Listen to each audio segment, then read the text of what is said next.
মাদারীপুরের শিবচরে নেশার টাকা না দেওয়ায় চাচা আবুল হাওলাদারকে কুপিয়ে জখম করার অভিযোগ উঠেছে দুই ভাতিজা জাহিদ হাওলাদার ও নাহিদ হাওলাদারের বিরুদ্ধে।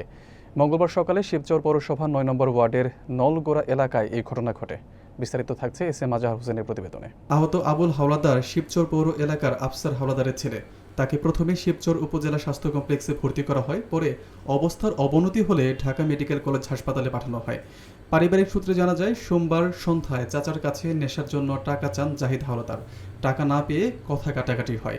মঙ্গলবার সকালে আবুল হাওলাদার বাজারে যাওয়ার পথে নলগোড়ায় ভ্যান প্রতিরোধ করে দেশীয় অস্ত্র দিয়ে তাকে এলোপাতাড়ি কোপানো শুরু করে। স্থানীয়রা চিৎকার শুনে ঘটনাস্থলে ছুটে এলে হামলাকারীরা পালিয়ে যায়। পরে গুরুতর আহত অবস্থায় আবুল হাওলাদারকে উদ্ধার করে হাসপাতালে পাঠানো হয়।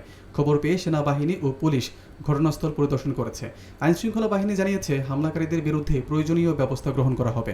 আমার বাইরে টাকা চাইছে নিশা খাওয়ার নিকে, নিশা খাওয়ার টাকা দেয় নাই দেখে আমার বাইরে কিভাবে কোপাইছে, মাথায় কোপ দিছে, হাতে কোপ দিছে, ঠ্যাঙ্গে কোপ দিছে। আমি ওই নিশা করে যাবজ্জীবন জেল চাই, যাবজ্জীবন।